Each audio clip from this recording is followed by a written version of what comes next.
요즘 마음이 좀 어떠세요? 마음이 어떠세요? 이렇게 여쭈어보면 많은 분들이 힘들어요. 그렇게 대답을 합니다. 또 어떤 분은 많이 힘들어요 하면서 울먹이는 분도 있습니다. 이 땅에서 예수님이 사시는 동안 예수님의 마음은 어떠하셨을까요? 예수님의 마음도 많이 힘들었을 것입니다. 아니, 예수님만큼 마음고생 많이 하신 분도 아마 찾아보기 힘들 것입니다.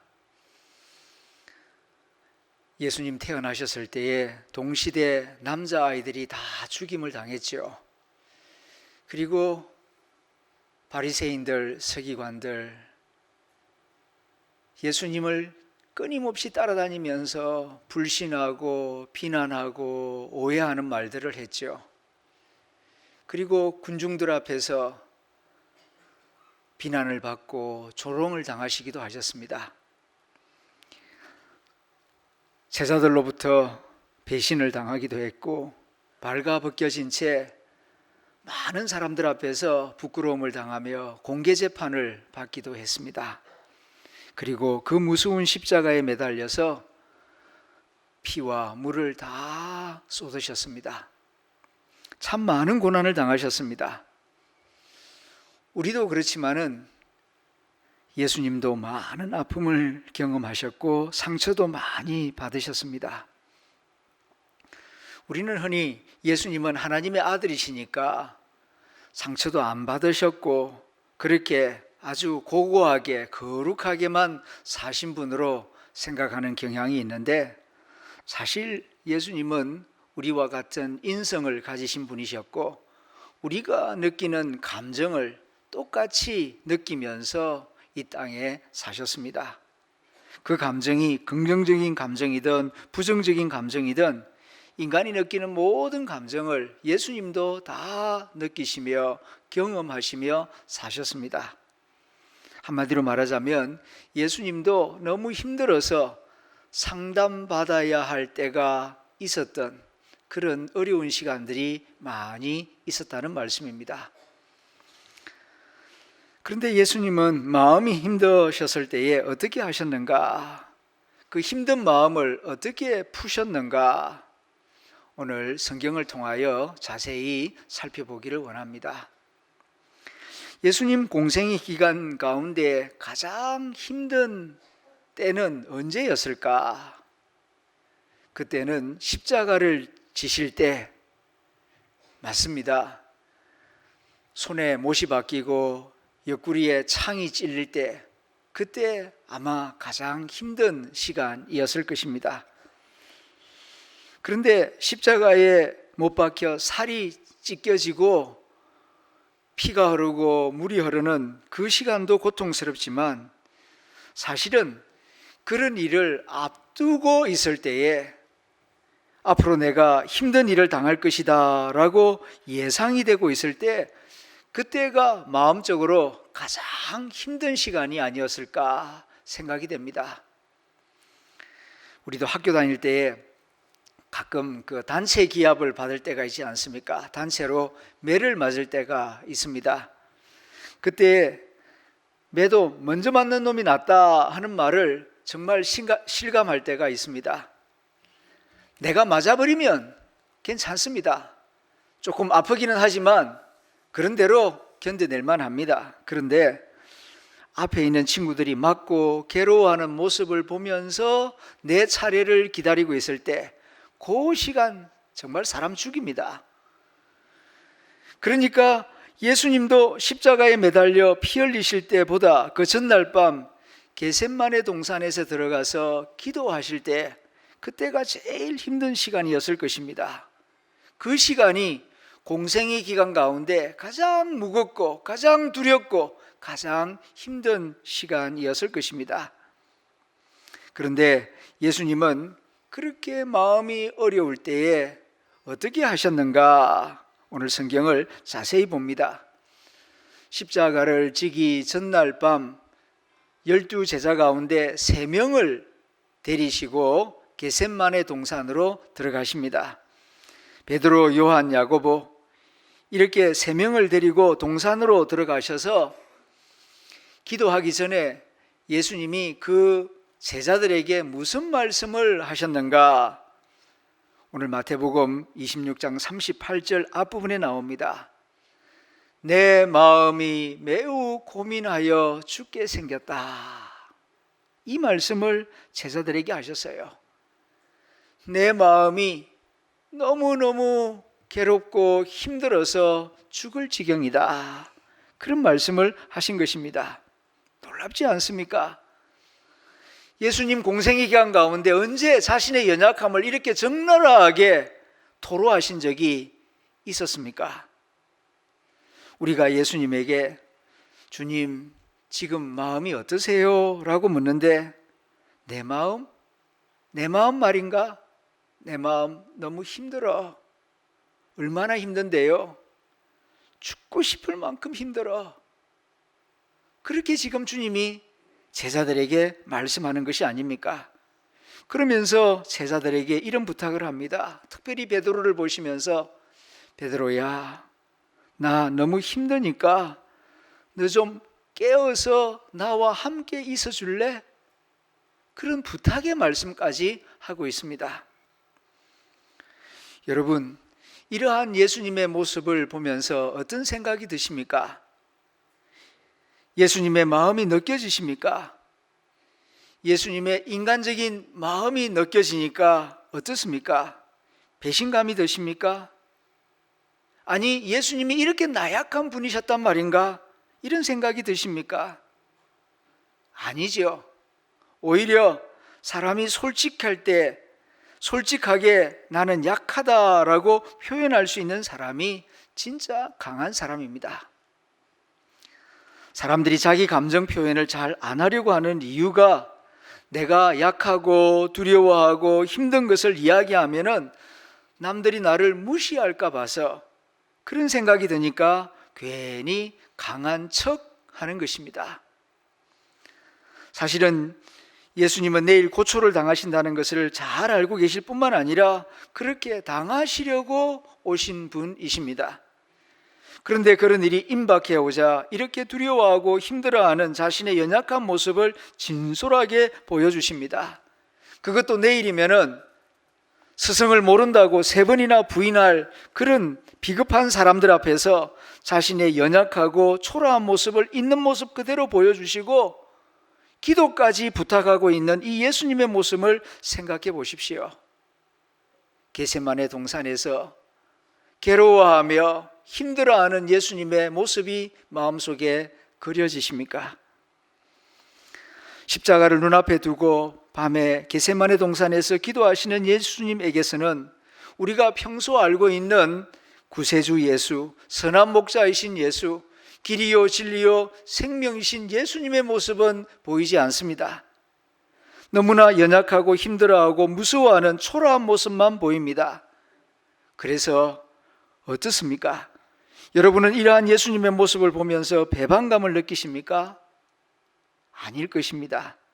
너무나 인간적으로 느껴지면서 너무나 친근하게 느껴질 것입니다. 여기에 신앙의 신비가 있습니다. 우리가 연약할 때 우리의 연약함을 숨기지 아니하고 하나님 앞에 그대로 토로하며 고백할 때에 거기에 하나님의 은혜가 임합니다. 진짜 신앙적인 모습은 진짜 인간적인 모습입니다. 이것을 우리가 말씀을 들으면서 깨달을 수 있기를 소망합니다. 그 다음 예수님은 하나님 아버지와 대화하십니다. 기도하십니다.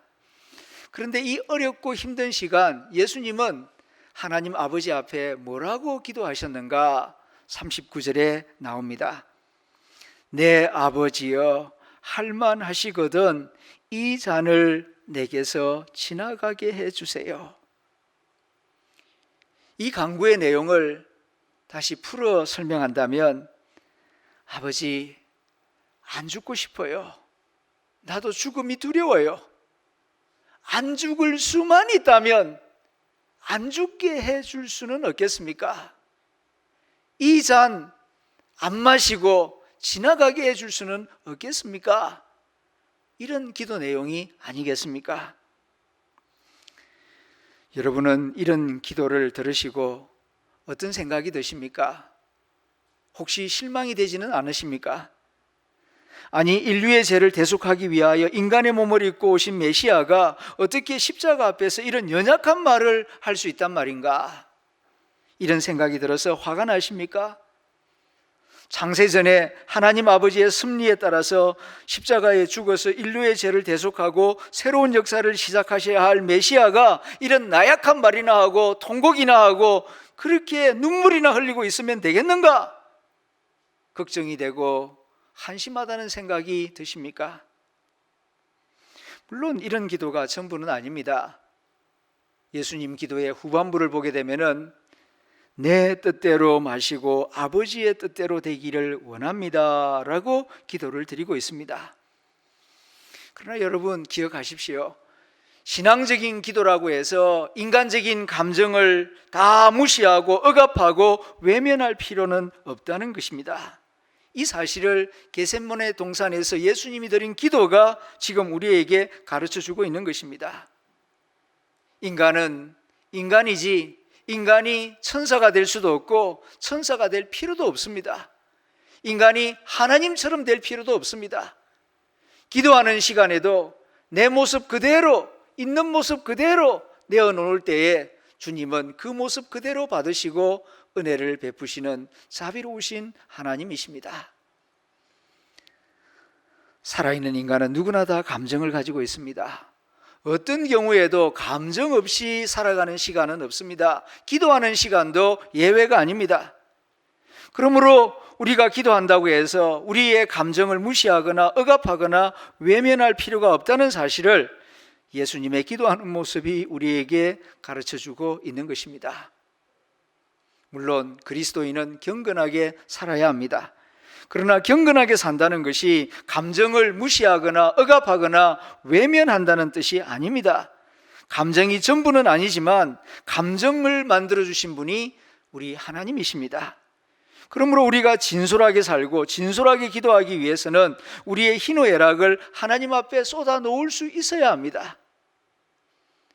성경을 보면은 가장 두꺼운 책이 시편입니다. 무려 150편의 기도가 시편 가운데 있습니다. 그 가운데 많은 분량이 다윗의 기도입니다. 그런데 그가 기도한 내용을 자세히 살펴보면은 놀라울 만큼 솔직합니다. 어떤 경우에는 이렇게 기도해도 되나 할 정도로 경건하지 못하게 보이는 그런 기도문도 많이 있습니다. 그러나 하나님은 다윗의 그러한 솔직한 기도를 기뻐하시고 그와 함께 하시고 그에게 은혜를 베풀어 주셨습니다. 사람은 누구나 무엇이 옳은지 다 알고 있습니다. 어린아이도 알고 있습니다. 문제는 감정이 이성과 항상 같은 방향으로 가는 것은 아니라는 사실입니다. 여기에 인간의 고민이 있습니다. 사람의 생각과 감정이 항상 같은 방향으로 가면 무슨 갈등이 있겠습니까? 머리로는 이것이 옳은 줄 아는데 마음은 그렇지를 않습니다. 또 마음은 이쪽으로 가는데 내 생각은 자꾸 다른 쪽으로 갑니다. 그래서 갈등하기도 하고 방황하기도 하고 고민하는 것이 아니겠습니까?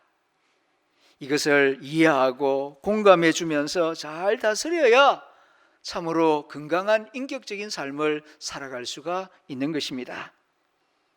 예를 들면 아이가 공부하다 말고 거실에 나와서 텔레비전을 보고 있습니다. 그 모습을 발견한 엄마가 말하죠. 예, 너는 공부 안 하고 왜 학생이 나와서 텔레비전만 보고 있니? 그렇게 꾸중을 합니다. 그러면은 그 아이 마음속에 은근히 화가 납니다. 왜냐하면 아이도 알고 있기 때문입니다. 학생으로서 공부해야 한다는 사실을. 그런데 공부가 잘 안 되니까 거실에 나와서 텔레비전을 좀 보고 있는데 그런 마음은 전혀 알아주지 않고 엄마는 교과서 같은 말만 하고 있습니다. 그러니까 마음이 상하고 서운해지는 것이 아니겠습니까?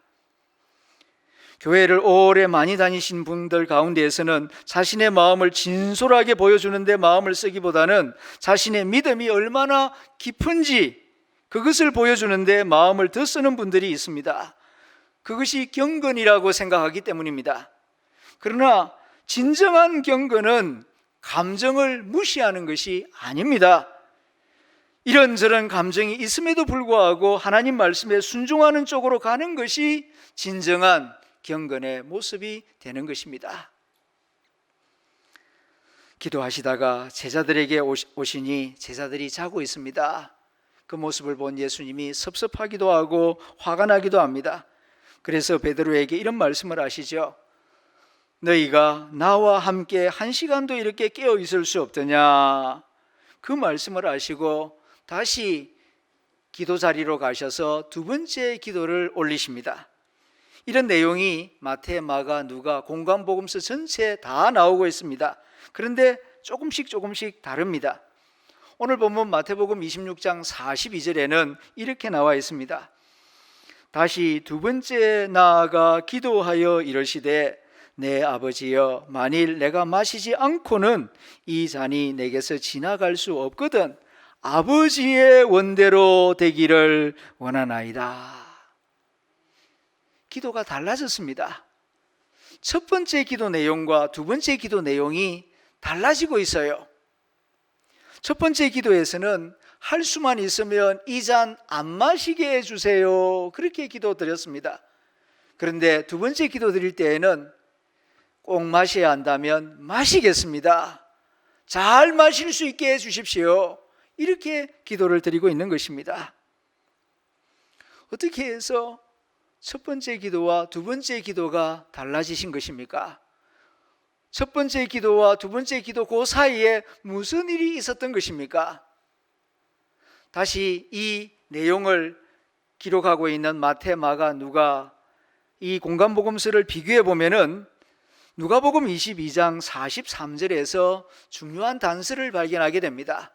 첫 번째 기도를 드리고 자는 제자들을 보신 다음 두 번째 기도하러 가실 때 그 사이에 무슨 일이 있었는가? 누가복음 22장에서는 이렇게 기록하고 있습니다. 천사가 하늘로부터 예수께 나타나 힘을 더하더라. 천사가 하늘로부터 예수님께 다가와 기도할 수 있는 새 힘을 공급하여 주셨다는 것입니다. 이런 역사가 언제 나타나느냐? 첫 번째 기도 드릴 때 무서워서 무섭다고 말하고 두려워서 두렵다고 말하고 할 수만 있으면 안 죽고 싶다고, 그래서 이 잔을 옮길 수만 있으면 옮겨달라고 자신의 감정을 솔직하게 고백하며 기도할 그때에 천사가 하늘에서 내려와 예수님에게 새 힘을 더하여 주셨다는 사실입니다.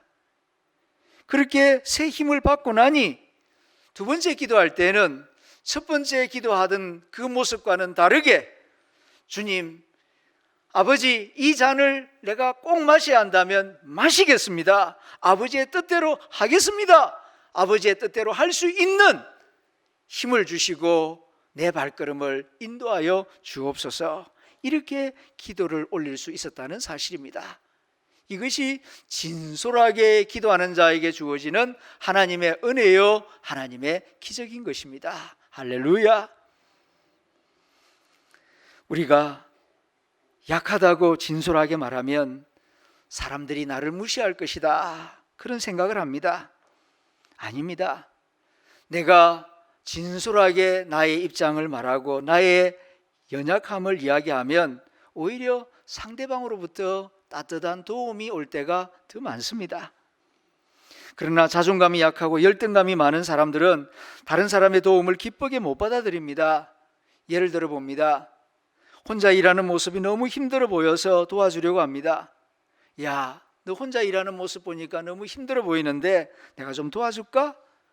그러면은 어떤 분들은 기쁘게 반응합니다. 그래, 내가 아주 힘들었는데 참 잘 됐다, 좀 도와줘, 고마워, 이렇게 흔쾌하게 그 도움을 받아들이는 사람이 있는가 하면, 어떤 분들은 왜?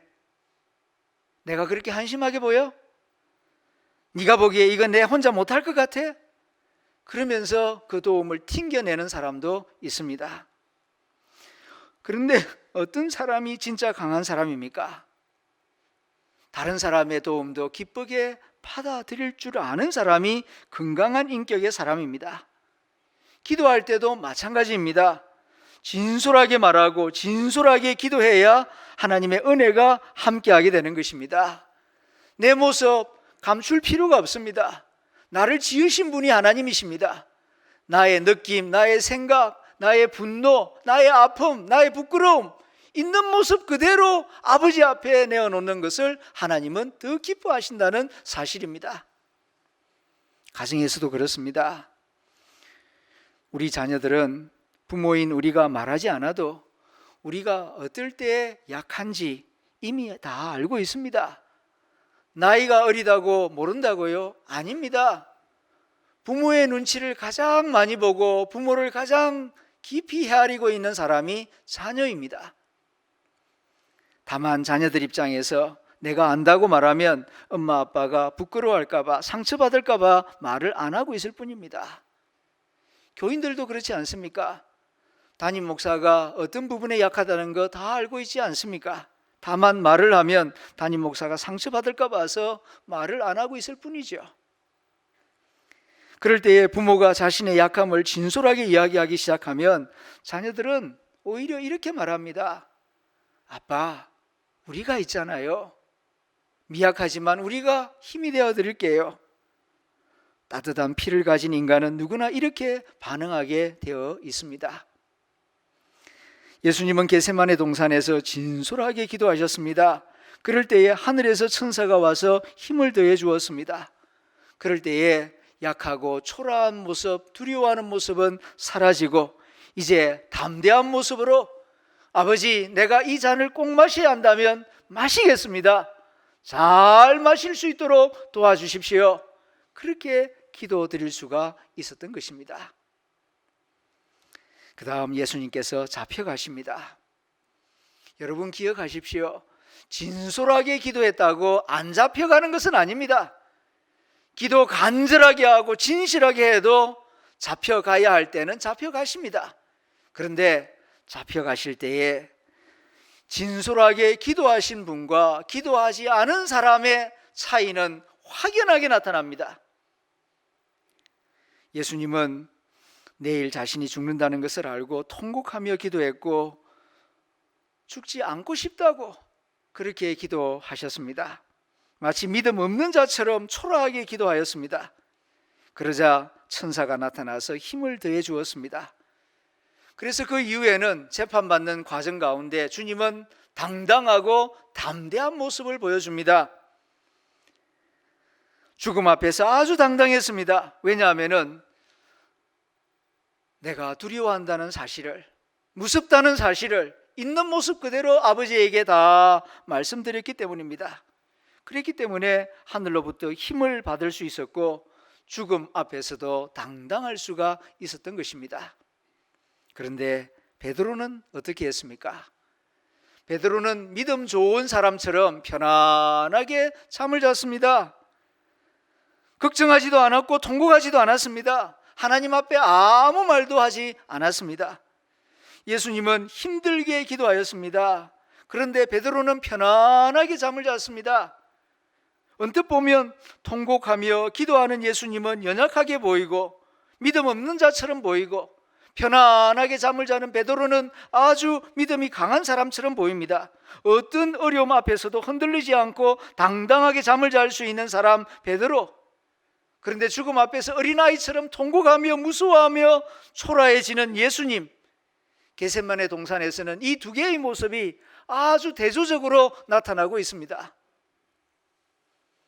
그런데 날이 밝았을 때 진짜 강한 자가 누구인가? 진짜로 어려운 일 앞에 섰을 때에 진짜 강한 자가 누구인지 확연하게 드러나게 됩니다. 예수님은 당당했습니다. 왜냐하면 위로부터 오는 새 힘을 입었기 때문입니다. 그런데 베드로는 믿음 좋은 자처럼 밤사이 편안하게 잠을 자는 것 같았는데 날이 밝았을 때에 그는 죽음의 현실을 목도하게 되고 그 앞에서 초라해지며 무서워하며 비급한 거짓말까지 하는 모습을 보이게 됩니다. 성경은 이것을 아주 드라마틱하게 보여줍니다. 예수님이 잡혀가서 빌라도 법정에 서서 재판을 기다리고 있을 때에 수제자라고 하는 베드로는 멀리 서서 멀찌감치 떨어져 서서 모닥불을 쪼이고 있습니다. 그때 한 작은 여자아이가 와서 물어보죠. 우락부락하게 근육질에 로마 군병이 창칼을 들고 와서 물어본 게 아닙니다. 어린 여자아이가 다가와서 당신도 저 사람과 한편 아니요? 그렇게 물어본 것뿐입니다. 그러니까 손사래를 치면서 아니라고, 무슨 소리 하냐고 있냐고, 나 저 사람 모른다고. 당신 말하는 액센트가 갈릴리 사람 액센트 같은데요. 그러니까 이 베드로가 3번이나 나 저 사람 모른다고 3번만 부인하였습니까? 쌍욕까지 하면서 나 저 예수 모른다고 그러면서 저주까지 하며 돌아서지 않았습니까? 그럴 때에 저기서 닭 우는 울음소리가 들려옵니다. 그제서야 자기의 모습이 보입니다. 얼마나 초라하고 나약하고 비겁하고 비참한 모습인지 자기 자신에 대하여서 말할 수 없는 통곡을 하게 됩니다. 왜 이렇게 한순간에 무너지고 마는 것입니까? 그 이유는 기도해야 할 시간에 기도하지 않았기 때문입니다. 진솔하게 자기의 있는 모습을 하나님 앞에 내어놓고 하나님의 도움을 구해야 할 그 시간에 그는 잠을 잤습니다. 여기서 우리는 알게 됩니다. 아무리 호언장담을 하고 큰 소리를 해도 기도하지 않은 용기는 용기가 아닙니다. 허풍이 되고 마는 것입니다. 기도하지 않은 호언장담은 풍선과 같이 쉽게 터지고 마는 것입니다. 그러나 밤새워 기도하신 예수님은 기도하실 때에는 연약하고 초라하게 보였지만 체포되는 자리에서는 얼마나 당당하고 얼마나 의연했는지 모릅니다. 깜깜한 밤중에 많은 군병들이 칼과 몽치, 무슨 개 잡습니까?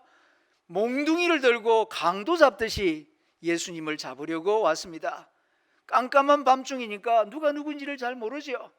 그때 예수님이 다가가서 누구 찾냐 물어보시죠. 나사렛 예수라고. 내가 너희가 찾는 예수다, 당당하게 말씀하십니다. 그 말을 들을 때에 예수님을 잡으러 왔던 많은 군병들이 무서워 땅에 엎드러졌더라고 요한복음 18장 6절에서 말하고 있습니다. 진솔하게 기도하면 하나님이 신령한 용기를 주시고 성령님께서 함께 하십니다. 할렐루야. 그런데 제자들은 어떻게 반응하였습니까? 의분을 가지고 대항합니다. 혈기를 부립니다. 칼을 빼어서 대제사장의 종을 내리치죠. 아마 죽이려고 했던 것 같습니다. 그런데 빗맞아서 기가 떨어집니다. 제자들이 금방 예수님을 버리고 도망간 것은 아니었습니다. 만일 잡혀가는 그 자리에서 예수님이 함께 힘을 모아 이놈들을 다 몰아내자, 칼을 들고 나를 따르라, 그렇게 하셨더라면 모든 제자들이 아마 따라 나섰을 것입니다. 그런데 예수님은 그렇게 선동하지 않았습니다. 땅에 떨어진 귀를 주어서 다시 붙여주시면서 말씀하십니다. 칼을 쓰는 자는 칼로 망하게 된다. 무력 쓰지 마라. 보복하려고 하지도 마라. 미워하지도 마라. 그리고 지난번에 말했던 것처럼 자기를 부인하고 자기 십자가를 지고 나를 따를 것이니라 말씀하십니다. 그러니까 제자들이 다 주님을 버리고 도망을 가버렸던 것입니다. 여기서 우리는 생각해 봅니다. 한번 멋지게 순교하는 일이 쉬운 일일까요? 아니면 평생 새벽에 깨어서 기도하는 일이 쉬운 일일까요? 한번 화끈하게 멋있게 피를 흘리며 순교하는 일을 요구하였더라면 상당히 많은 제자들이 예, 따르겠습니다 하며 주님을 따라 나섰을지도 모르겠습니다. 그러나 주님은 그런 요구를 하지 아니하셨습니다. 주님이 우리에게 요구하는 것은 무엇입니까? 깨어 기도하라. 시험에 들지 않게 깨어 기도하라. 이것이 주님이 우리에게 요청하시는 것입니다. 그리고 자기를 부인하고 자기 십자가를 지고 나를 따르라.